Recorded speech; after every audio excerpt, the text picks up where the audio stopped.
There's a paradigm shift that probably needs to happen is everyone thinks I have a fiduciary to my homeowner. That is true. But we get paid when the tenants move into a home, when they pay rent. So why am I bastardizing that relationship? Like, sure, you have this skeleton of a company and a house and all of these things. The lifeblood is when someone pays rent. And so if I can get, people who are paying rent that are taking a really great care of the house, that's the lifeblood. That's the heartbeat of a property management company. At the beginning of the month, what do? Collect rent. And so you have to take care of these residents. Yes, I represent the homeowner. I advocate for their needs. You also work with the residents and need to take care of them as well. I mean, that needs to shift.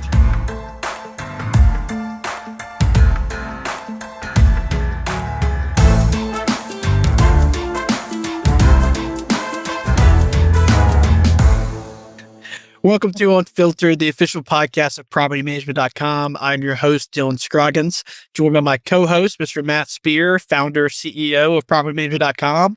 Got a special guest today out of the greater Salt Lake area, Mr. Adam Willis. Adam, how are you? I'm great. How are you, Dylan? Matt, Doing how well, are you? Doing well. No complaints. It's a little hot Awesome. here, but I can't complain about that. Yeah, it's hard to complain about weather with a guy in Salt Lake City. So Matt serves as president and CEO of Nestwell, and we're pumped to have you.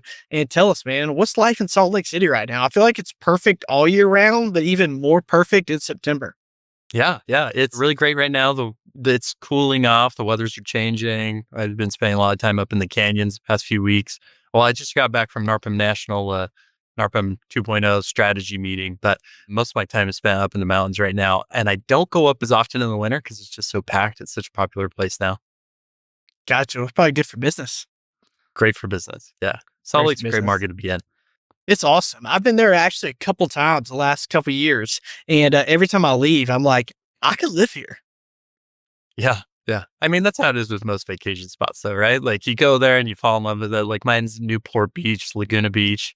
And then I come home and I'm like, oh, it's way more affordable here. But I always have this longing to visit. And so we get a lot of traffic, tourism during the winter. We're getting the Olympics here, 2034 again. Amazing. That'll be fun. Yeah, amazing. My wife's best friend lives in, her family lives in Newport Beach. So we visit like more than normal because, great spot to go. Yeah. Gotcha.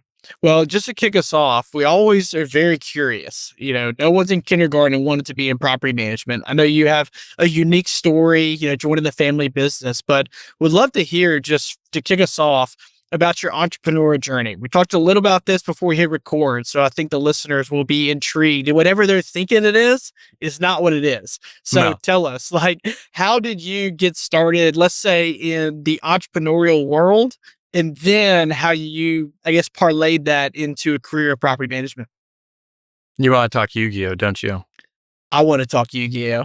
Let's talk Yu-Gi-Oh. So in my early college days, I had two jobs. One was Jimmy John's. I worked for the only Jimmy John's in Utah, which was in southern Utah where I was going to school. And I delivered sandwiches. And so So Fast So Freak, that was me. I had this beautiful Toyota Tacoma. I drove it all around Dixie State or St. George delivering sandwiches. But then I got a job as doing some promotional marketing. And there was a company that my sister worked through. So this is all coming off of the 2002 Olympics. My sister worked at Coca-Cola. She then got a job with Upper Deck, and it's like a guerrilla marketing effort. So Upper Deck was the card creator for a game called Yu-Gi-Oh. So think Pokemon, but a little bit more adultish, like a little bit more like tailored towards teenagers. And I got a job with my sister in college, and I would fly to a new city every single weekend, like a major metropolitan area. And my job as a master duelist, yes, you're among greatness here. But I did not see that on your LinkedIn, so you need to add that. I really need to add that. That I was a sandwich delivery driver and a Yu-Gi-Oh master duelist. So we did this promotional marketing stuff where I fly around the country. We would take over a mall. And my job was to help set everything up. And then I had like a deck of cards that was worth probably $1,000. And this is, 2002, 2001. anyways, I had a really expensive card, a deck of cards, and I would sit down and I'd have all of these, you know, prepubescent teenagers coming and they would duel me. And my job was to take all of their cards and intentionally beat up on these kids and leave them and leave them crying, because then they would go cry to their moms and their mom would, that guy just took all my cards and he beat me up and I need better cards. And they would go spend tons of money at these like pop-up shops that we would create. And we did that all over Canada, the United States. And I did that for like a year and a half. So beat up on little kids. The crescendo here is that we would find really great kids and invite them. And then we would duel them in Madison Square Garden on the parquet flooring. And so we had this like world championship in New York City. It was super fun. Amazing. Sounds like a year and a half. That was full time. Full time. New city every single weekend with a fake ID. Don't tell my mom. That's great. Yeah. There's got to be some property management and guerrilla marketing lessons in there too. That's a pretty man. Giant the connection there. I don't know. But it was a ton of fun. I mean, I got to see the whole country, and that was great. But I'm actually a homebody by trade. How that parlayed is I actually got really burned out with like being on the road, and I got to see all of these amazing cities, and I'm like, that's not for me. I love Utah. And I'm like, I'm going to stay here forever. And that's where I was born and raised, was in South Salt Lake. And that kind of parlayed into me wanting to just be a homebody. And I like traveling, but Utah is my home. And so my mom had a company. It started in 1980 before I was born. It was like back in the days, like this is going to, you guys wouldn't know what this is, but Yardi Voyager, we had on a computer in the corner of my mom's like her bedroom is where it was at. When I left for school, she turned my bedroom into our home office. But like when I was little, like the early days, it was like my mom would coax me and my friends, like offering us Slurpees if we'd go like install blinds or clean the rental house or whatever. And that just kind of, I got addicted. I got high on Slurpees. And so I was in, because she had ingratiated in me saying, hey, if you want to stick around, whatever. So yeah. That's great. That's awesome. Yeah, you got to follow the incentive. And if Slurpee is the incentive, there's a lot a 12-year-old will do. Yeah. So I'll do anything for Slurpees. Yeah. Yeah. Yeah. She had a quintessential like lifestyle company. For her, my dad was like a commercial real estate agent, and those were like huge paydays. Those were like grand slams when he hit those out of the park. But my mom was a little different. She didn't care about the big paydays. She was like, I want to pay for Adam's dental bills and like offer some security. And so I saw that my dad wanted to swing for the fences. She wanted to get on base. And so like as I was getting older, there was that entrepreneurial mindset the whole time, because they were both small business owners. And she enjoyed the consistency of residual income, which I kind of, fell in love with as well. Gotcha. So you graduate, you see the family business, the Slurpees and the Yu-Gi-Oh cards are in the past and not as attractive anymore. But you saw this as, hey, this is an opportunity to do something that I already have a familiarity with, but also like I see an opportunity to, maybe you weren't thinking this now, maybe you were. So tell us more. Like, were you already thinking, hey, I want to 10x, 50x, 100x this? Or was it more, hey, I like this, let's see where it leads? Yeah. When I was coming out of college, graduated college, I asked my mom if I could join the company. And she said, yeah, I manage like 85 doors or something like that. Whatever you keep or whatever you kill, you get to keep. I was like, that sounds very tantalizing. I met through our executive program, met a guy at his country club, and he was like, you need to come work for me, and you're going to wear a suit every day. And you'll make $50,000 a year, and then slowly you'll make your way up to like 100K or whatever. And he was such a jerk that I kind of like thumbed my nose at him. And I'm like, I'll show you, because he was teasing me. He was teasing me about going into property management and working for my mom. And it was so abrasive that kind of like scorned me a little bit and really like lit the fire. And so, yeah, after I graduated school, this would have been like 05, 07, 08 ish when I first got involved in the family business. It was like we were operating based off of like, oh, let's get 50 more doors this year. That would be a huge win for us. And it was just so like back of the napkin. looking at our bank account, and that's how we measured success. And it could not be more different from that now, right? Yeah. I mean, how did you level it up from there? Like, what was the like tipping point that, I mean, because you're over 1,100 doors now, right? 1,200 doors, something like that. I mean, so Yeah, I'll get the new number tomorrow, but we're north of 1,100 doors. The tipping point, there's probably quite a few. There was a bunch of really fantastic. I love a good mastermind. I think every property manager should be in one. I've been lucky enough to like handpick 4 or 5 over the past 10 years. And so another catalyst moment where I got really serious about the business was it was a lifestyle company for my mom, lifestyle company for me. It was just kind of supporting us and my young family. And I had the opportunity to merge with some like really big names. Like, God, you have Sean Johnson, you have Blakely Hughes, you have Matt Tringali, Jay Berube, God, who else? Brian McGowan. We were all in this fantastic mastermind together, and we had just kind of like doted over one another and bouncing ideas. And those guys got together. We all flew out. We met for like 2 days, and they were like, "Let's merge." And I really wanted to be part of that fervor. It was very frothy, and the world was our oyster. I ended up turning no just because I was just like dumbfounded with the decision. And my thing is like, hey, if it just doesn't feel right, I'm just going to say no to it. And that ended up being a catalyst because I came home, talked to my wife, and I'm like, hey, I think I might merge with these guys. And she's like, yeah, if you don't feel right about it, don't do it. And so I came home to my team, went to my team Monday, and I said, and this was right before COVID too, went to my team and I go, hey guys, like I have this opportunity to merge with all of these people who I respect so much, and they have a lot of notoriety in the industry. And I go, but I said no. Like, oh my gosh, like, thank you so much. Like, is my job at jeopardy? If you would have said yes, what happened to me? And I'm like, no, here's the deal. I said no to that, which means I'm saying to you guys, like, I have such a big belief in my team and you guys and what we can achieve. So when I said no to that, I'm saying yes to us. And that created a ton of buy-in from them and kind of made us like take this from like a lifestyle company to being very intentional on seeing what we could achieve. And so fast forward to that fall, we hopped on EOS because we were growing, we're probably like 400 or 500 doors or something like that at the time.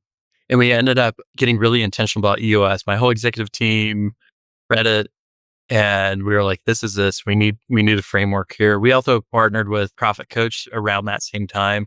And those guys helped us get really clear on our numbers and what we were trying to achieve.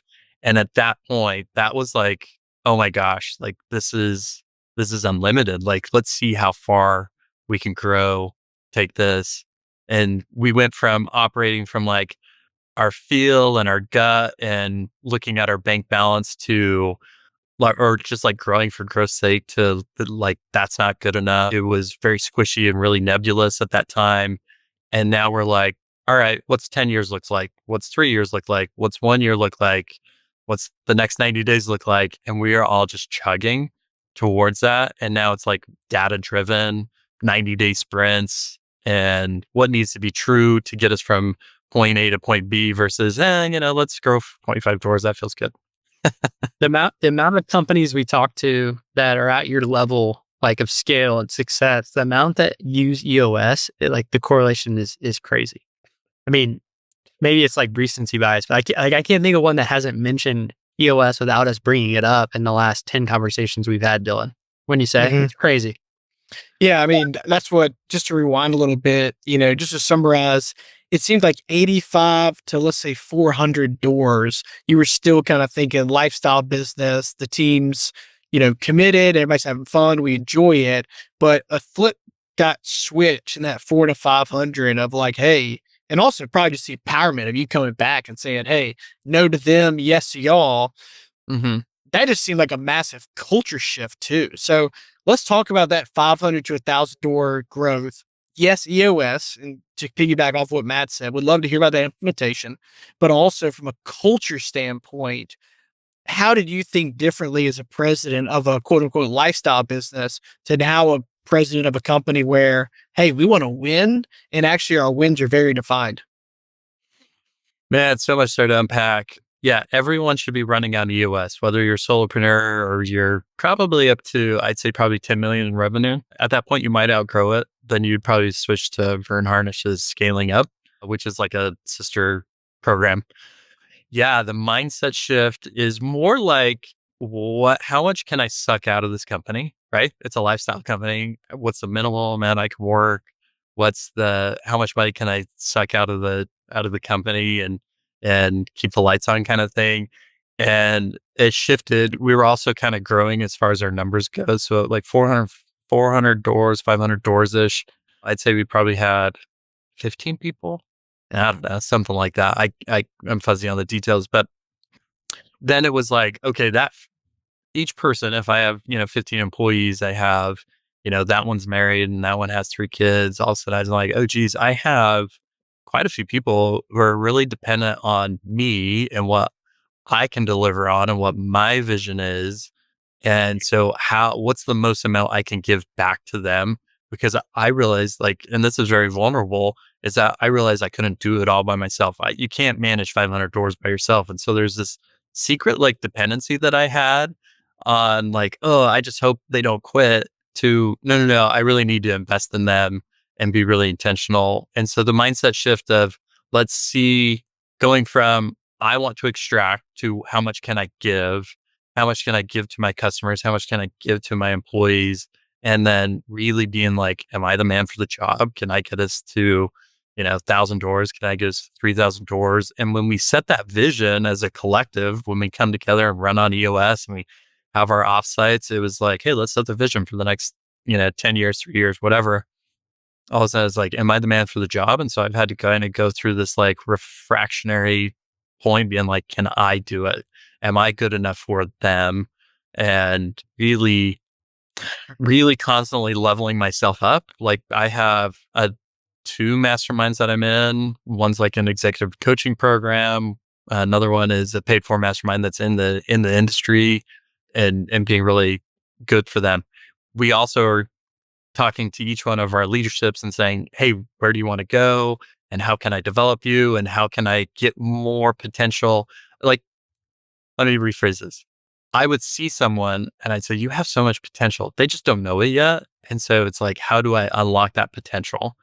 And when I can see something special in them, that was maybe a unique ability that I have, that I can read people fairly well. It's saying, let's get you to your ultimate potential, whether that's maybe you want to buy your first car, maybe you want to get into your first home, maybe you have these financial goals that I can help support you on. And so we do a lot of coaching and developing and spending so much time. So where our team was at, 15 at 400 doors, we're now at 1,100 plus doors, and people are going to tease me about this, but I have 53 employees on, call it 1,100 doors, and that ratio is pretty far off. But our DLER, direct labor efficiency ratio, thanks to Profit Coach and NARPM, is actually pretty high. It hovers north of 3. In some months, it's above 4. And we have just spent so much time developing those people and unlocking potential, which then all of a sudden there's this snowball effect where it was like, oh, now what can we achieve? Instead of it's like, well, what's Adam's vision? It's like, no, I want to achieve this. And all of a sudden there's this pressure, there's this pushing momentum versus a pulling momentum that's happening now. And for those that don't know, so the direct labor efficiency ratio, now I'm quizzing myself, that's the revenue relative to the direct labor costs. So 3 to 4 times direct labor, even with 53 employees. Is that right? Yeah. So every dollar I spend on labor, I get $3 to $4 back out of it. You might need more employees. That sounds pretty good to me. Well, I want to think about growth a little bit, because we've kind of went from the, I think the 85 doors or so when you started with your mom's business turns into, kind of more of a lifestyle business, 400 doors. Then it's like, let's take this really seriously. Now you're 1,100. What's been the time span from the 400 zone to the 1,100? And is there some secret sauce to growth success there? What's that been like? I feel like growth is the hot top. You ask a property manager, the number one thing they want to talk about is growth, and then maybe retention, but growth's more fun. Sure. Yeah. 400 to 1,100 doors, that journey. what that looked like? Is that what Yeah, they just from a growth perspective. Yeah. I mean, you said earlier, like 50 doors would have been amazing with kind of the Yeah. mindset you had, but obviously that's changed. So I'd love to hear a little bit about that. Yeah. Now with our churn ratio, we have to bring on 200 doors just to stay the same size. Honestly, that's one of the major reasons why you don't want to grow is that you just have to keep up with churn, and that just becomes a item on your, that you're discussing is when you're at 400 doors, you're probably pretty close enough, or even at 85 doors. This is true that you're so close to your customers at 85 doors and at 400 that if they sneeze, you catch a cold. And to letting go of that fine between 400 and 1100, like if we have so many doors that I'll drive through my neighborhood, we have a pretty high concentration of doors. I'll drive through a neighborhood, I'll be like, that yard doesn't look super good. And I'll look it up in our PMS and it will be ours. And I had no idea we managed it. So letting go of that vine. Sorry, I got sidetracked there. Journey to 400 to 1100. It's dark. It's hard.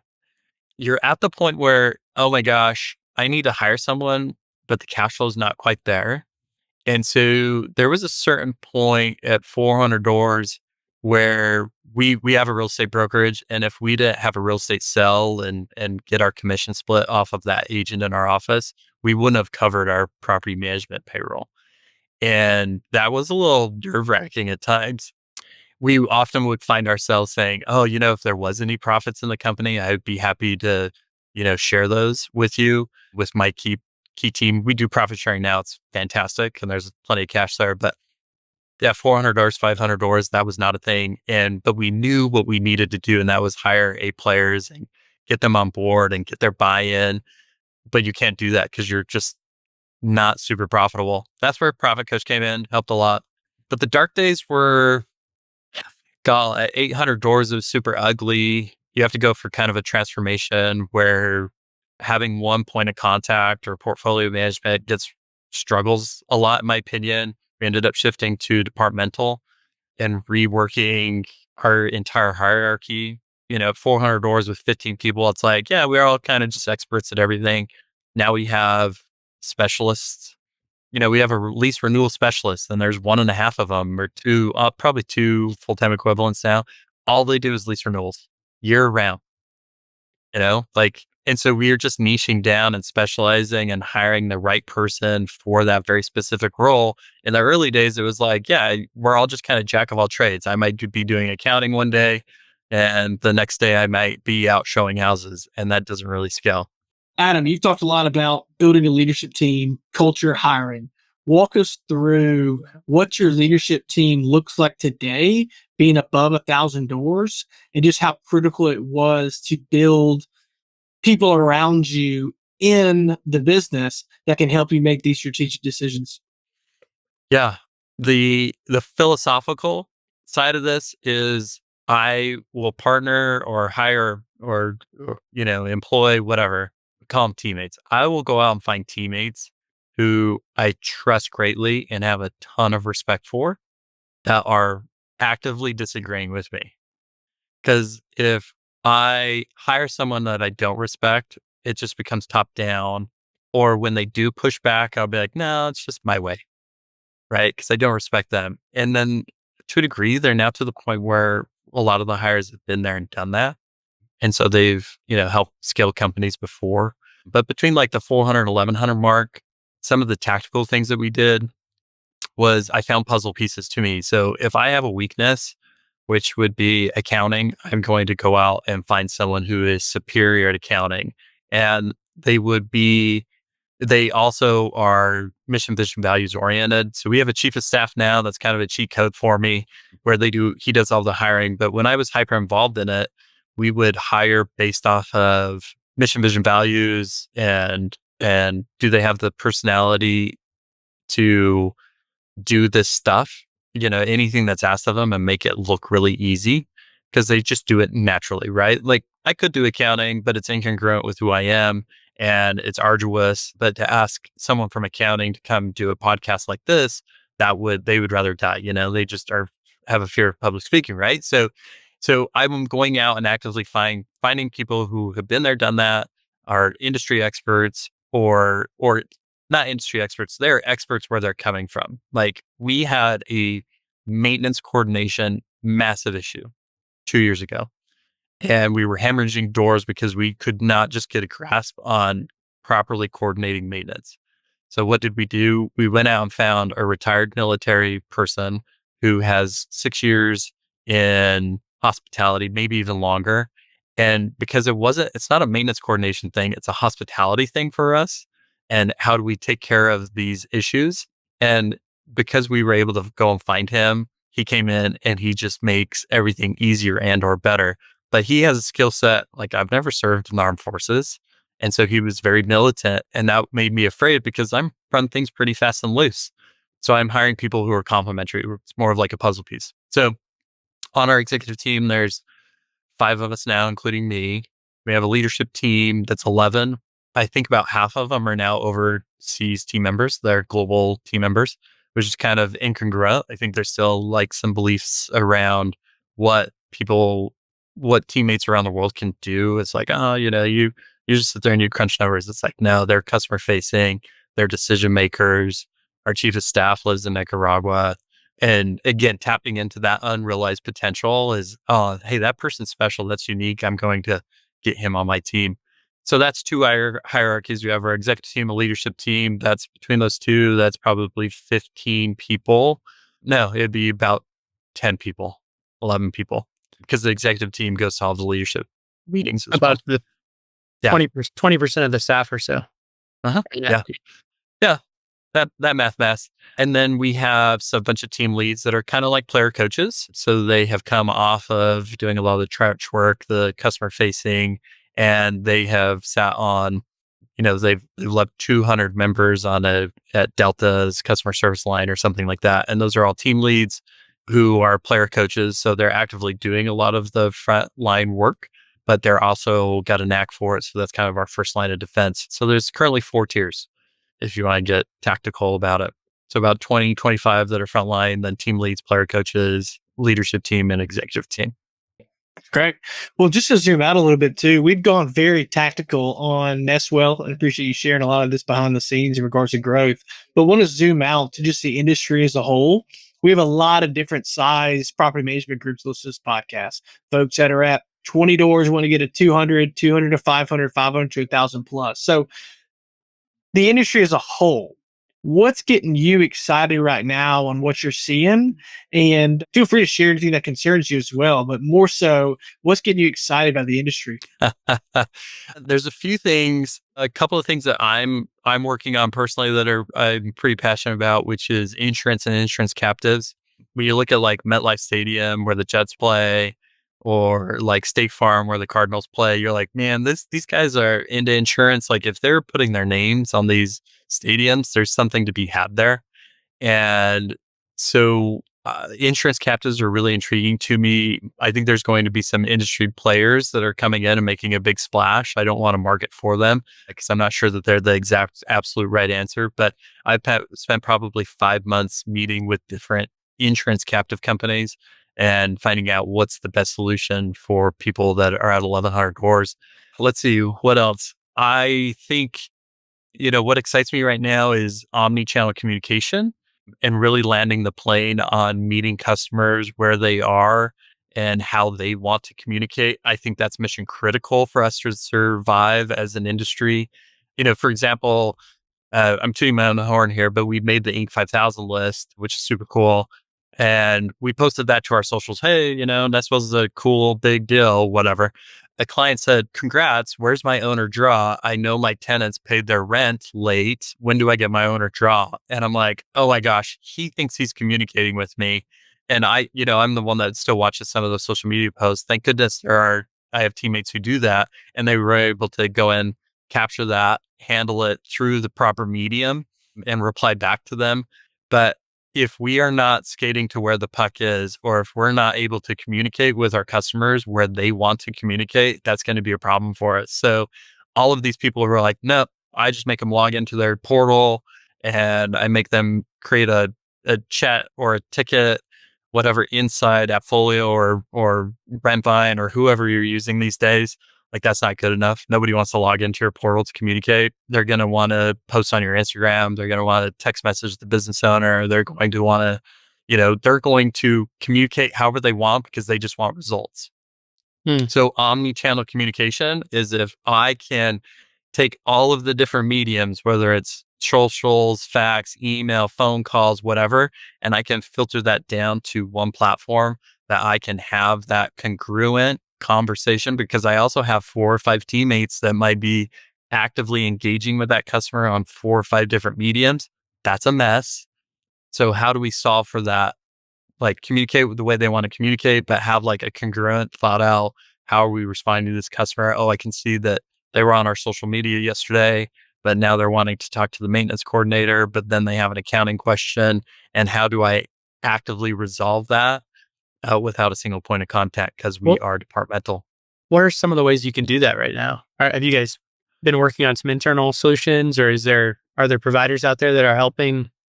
I don't know if this is inside baseball or not, but I know Lead Simple's working on something like that. I think Appfolio is, I think Rentbind might, but Lead Simple's kind of leading the charge. Apply maybe as well. Is any of it good enough for me? Probably not. I think that like omni-channel communication is probably the next biggest thing that we're overcoming. If you left our industry and went with like a point solution, like a industry or outside the industry, Intercom is doing it incredibly well. Intercom is probably the best. HubSpot is probably a close contender, and that's very expensive. Same with Salesforce, but most people are priced out of that, and also that software is probably overkill. But Intercom's probably doing it the best. Yeah, we've seen a lot of people we've been talking to have been talking about HubSpot like way more than I've realized in the past, and I think maybe the omni-channel piece of that could be part of it. But yeah, you're right. I mean, you've got a maintenance person saying one thing, and then they reach out and they're not aware of what was said. I mean, it makes us look bad, especially at the scale of 1,100 doors. Like, you're driving around your neighborhood, you see a sign, you're like, oh, I didn't even realize we managed that. And those problems just keep getting bigger. So yeah, good call out. And then I've got a quick one, Dylan. You in your like lightning round mode here? I'm gonna like hijack it. Is that okay? Can you hand over the reins to me? So I did the newsletter a couple of weeks ago. So we analyzed 8,700 companies, and what we were looking to do was basically decide, all right, the company's on page 1 of Google. How does that correlate to the other sites that we rely on with our reputation, like Better Business Bureau, Yelp, etc.? And so your company, you guys have over 2,800 reviews. I put it in our system here when you were talking earlier. You were in the 99.8th percentile in review volume nationally, 0.2 percentile of page 1 Google results. And we found that the volume of reviews is doubly more important than ratings, but you're also a 4.8. So reputation, I've got to hear how you've been able to do that, because I think that's extraordinary. You're speaking my love language. Like Google reviews is probably, or has been for 4 or 5 years, probably the biggest thing that we have emphasized, which kind of sucks in the sense that if Google goes down or gets knocked off by Anthropic or what are some of the other websites that are coming up with their own? Yeah, Plexity, Comet, all these players, that if Google no longer reigns supreme as far as reviews, we're beholden to them. But that's not to say but we are riding that horse, and we're flogging it hard. We spend a ton of time talking about reviews, talking about 1-star reviews. We pay our team for every good review. We don't ask for reviews. We ask for feedback. If it's positive, it gets pushed out to Google. So we're not cheating the system. But when I get all 50 some odd team members on the call, we start with wins, and then we talk about all of the reviews. And that meeting's probably costing $2,000 an hour in payroll. I would love to see your like EOS scoreboard for reviews. I mean, everybody talks about like, if you care about it, you better track it, or nothing's going to happen. Absolutely. Yep. So we have a KPI around it built on EOS, which is 1,200 new reviews in 2025, and we'll land that plane. We'll get 1,200 new reviews this year. Yeah. So it's just being very intentional about it and drawing, hey guys, we're behind, or hey, 1,200 reviews comes down to this per month, this per day. And every evening I get kind of a reader's digest of all the 1-star and 5-star reviews that we have. And it's kind of a point of pride. Honestly, it lights me up talking Yeah. about it. Yeah. I mean, I think doing the math, you guys been in business. Yeah. I'm going off Better Business Bureau, which, whether that's accurate or not, you tell me, but I think it said 18 years. So you guys have been averaging a review every 2.5, 3 days over the course of 18 years. So, I mean, it sounds like a lot of that's going to be front loaded into 2025 though. So the scale helps, right? Like, you have all these intentional interactions with your tenants. I assume tenants during maintenance, leasing process, that's probably a big driver. 'Cause that's the highest volume cohort, I would imagine, right? Our highest volume of reviews is, and this is, the highest number of reviews that we're receiving is usually from showings and applicants. So we do in-person showings. It's very great differentiator for us. And the customer experience is just pretty darn good there. Nice. And that also, there's also waiting towards that, right? Like I only talk to homeowners once or twice a month, but I might talk to 300 prospective tenants a day. So just, it's going to be loaded towards that. But our showings team is phenomenal. I mean, they're just like angels that just go around and show all of our houses, and they're just wonderful people.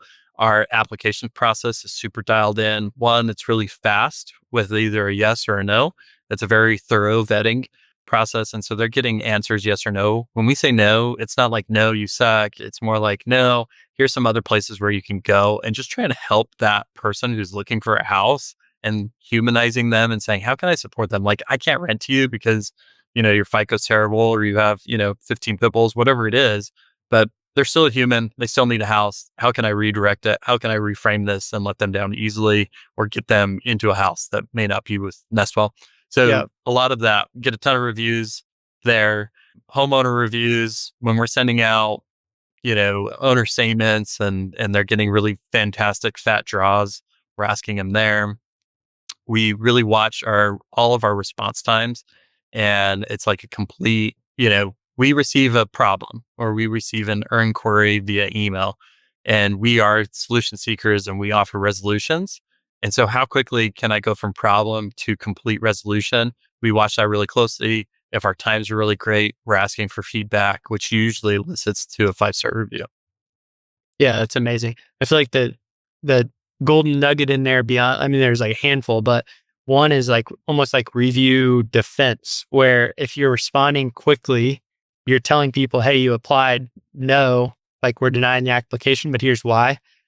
I feel like a 1 out of 5 or 1 out of 7, like 1-star reviews on Google are applicants that are like, I never heard back. This company, took my application fee and never heard anything.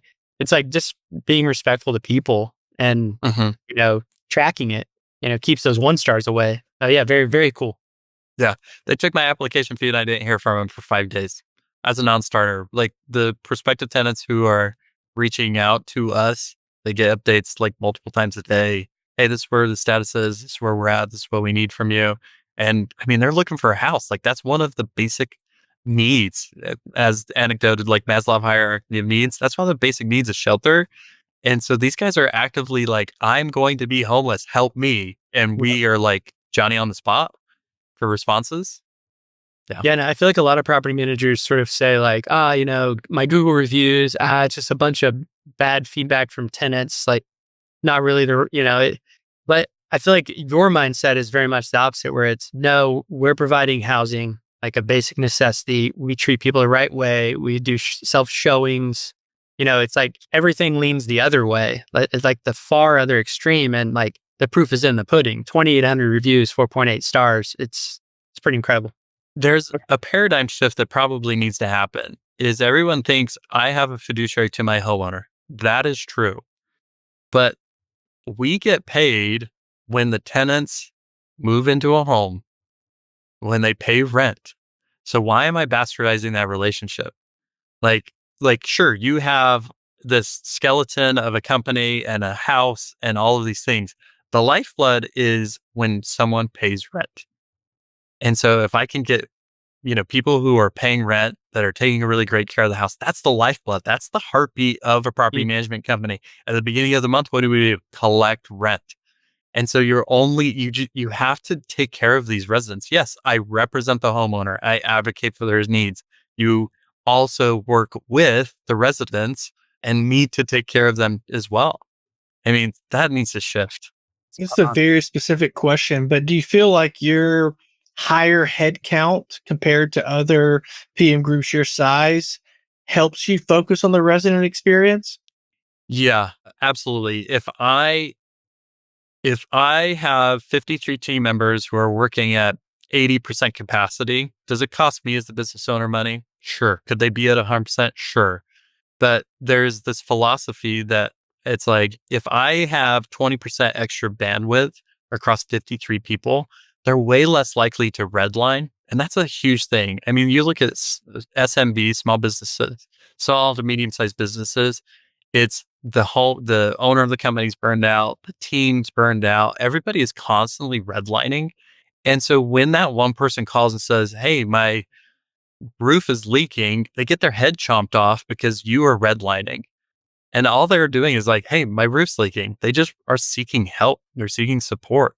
And so when you have too many people that are redlining, or you just haven't hired enough, then you're going to elicit a negative response to all of those people who just need your support. Yeah, it makes sense. It's like it's possible to run too lean.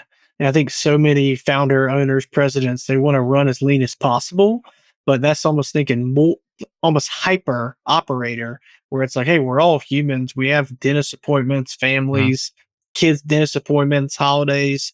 It's like, yeah, everybody going at 101%. It can't last forever. And it sounds cool, but at the end of the day, that mindset is, what is the company doing for me? It's very selfish. So it's, how much can we give to our customers and still maintain a certain profitability? That's probably the right question. Is, I want to maintain a 20, 40% profitability. And so how much can I give to them? How many people can I hire and still maintain that? What's the level of customer service that I need to deliver in order to achieve that goal? And then you're just working backwards. Hey, well, I can't, if I hire that, $150,000, chief executive, whatever, that's 200,000. Well, that puts me in the red. I can't afford that. So what would need to be true in order for me to afford that? Well, maybe I need to look at my pricing. Maybe I need to look at the type of doors maybe I need to remove doors that are cantankerous, that homeowner that we actually track this. We track which homeowners are in contact with us the most and have bad attitudes. And then we say, you got to go, because that frees up my capacity to take care of those customers who are more in line with what we are, that respect who we are, that aren't taking up all of our time. So there's all these ways to work back into a certain profitability, but hire enough people to support your cause. Whatever company can figure out how to flag those bad clients and the whole greater property management industry, that would be amazing, because then the next company doesn't have to hire them as well. But a competitive market, if your competitor picks up that bad apple, they'll have to deal with them for a little bit. Me and probably about 25 other property managers here, we're competitors on the surface, but when we lose a door because something dumb we've done, we're really adapt to let's put the package with a little, the owner's package. We lost the door. We're feeling really frustrated with ourselves, but we'll put a bow on handing it over to a new property manager. Every once in a while, I will send a text message to the property management company that got it and said, hey, we should probably talk. And then, because that one homeowner, I don't want to perpetuate horrible clients who are, slumlords. I don't want, or, hey, I made a mistake. I've had this happen. I've lost a door, and I'll say, hey, we got this person really well trained, but we dropped the ball. They're actually really wonderful people. You're going to enjoy representing them as your client.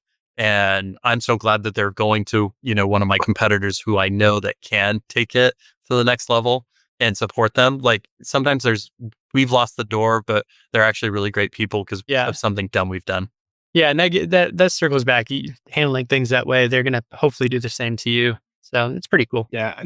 Not sure if y'all are Seinfeld fans, but there's an episode where George Costanza gets flagged for taking a book in the bathroom and he can never rent from any New York libraries. That's all I'm thinking about right now. Well, Adam, we're going to land the plane here with our classic lightning round. Thanks so much for joining. I feel like I've learned a ton about just your business and how you built it, but also just some great stuff that even folks not in PM could apply. So this has been awesome. But tell us right now, what's the favorite tool or app that you're using in your business? And it does not have to be PM related. Favorite right now, it's usually your like most recent thing. But this has stood the test of time for the past 6 months. So we have a homemade VTO. So if you run on EOS, there's all of these like software companies that will run EOS for you. So it's a software platform. They're very expensive. We have created our own in Lovable. So we have a vision traction organizer. Now you're speaking my language. So a little vibe coding. Here we go. Good. Yes. So vibe coding is not my personal pet project, but like Mark Cropper, my number 2, who I love, he will say, hey, you know, it'd be really cool if we had this. And he goes, let me cook. And he's created time clocks for us. And then most recently, the VTO. I think that's such a cool application because it's so expensive from 90 or whatever you're using for EOS tracking. And it's such a simple, I mean, you could almost one prompt that in like Replit or Lovable. I'm sure it was more involved than that, but very cool. Yep. Yeah, that's amazing. And what about a book or podcast that every PM owner should be checking out right now? If you have a churn issue or an onboarding issue, go with Joey Coleman's Never Lose a Customer Again. Learned that from Jordan Whaley's conference a few years ago. Met Joey Coleman, awesome human. So that's if you have a churn issue or an onboarding issue. If you have a management or want to develop managers or looking to scale and add some hierarchy, 100% Leadership and Self-Deception by the Arbinger Institute. That is an absolute game changer. We all read that once a year just to keep it on the forefront. When you were pitched the merger, like at the beginning of your story there, so was that a like different multi-location merger? Like where it was. Was he part of that? Likely Hughes. Yeah. So there was 7 of us. Probably 7 of us in a mastermind. We would hang out. We'd go to all the broker owners together and we were just like best friends. Like seriously, I love those guys. And it was a multi-market merger. It ended up becoming Home Vault. So Tony Klein came up with this really great name, Home Vault. Nice. And then they merged and then they turned around and sold 2 or 3 years later to Pure. And I think it went well for them. I've heard both went really well and not so well. Yeah, it went well for you on your choice too. So, all right, well, the final question. So stepping in for Dylan for the first time, what is one word that you would use to describe the future in the property management industry? Secure. I think our future is really secure. You always talk about roll-ups. You always talk about AI. You always talk about these disruptors. What we do is not glamorous. It's not fun. It's a people business. All of us love on our clients, at least most of us, I like to think we do. So our future is really secure. Real estate investing is awesome, especially when it's measured against, stock market, the gold standard, whatever. Like real estate is awesome. Yeah, and especially in a world of uncertainty and AI and, stock market, politics, all these things happening in the world. Just forget all that. Property management, great industry to be in. Well, Adam, really appreciate your time today. It was really fun digging in. I feel like there's a lot more to unpack in there. So maybe a future guest down the road, we'll see. But yeah, any final words? I guess maybe for anyone that would want to get a hold of you, reach you. Is there an email or just going to Nestwell's site? Yeah, I do better in smaller groups, honestly. So if you want to follow, like Facebook, sometimes I'll post there. If you want to get to know me a little bit personally, a more personal level, reach out to me there. On LinkedIn, I'll post some professional, whatever is like shower thoughts is what they are. Like, that's what I was thinking about in the shower this morning. But if someone has a specific question or wanted me to unpack something a little bit more, my email is askadam@nestwell.com. And I'll send you a Loom video. Ask me anything and I'll send you a Loom video back. I'll probably give you too much information, but always happy to get back to the industry.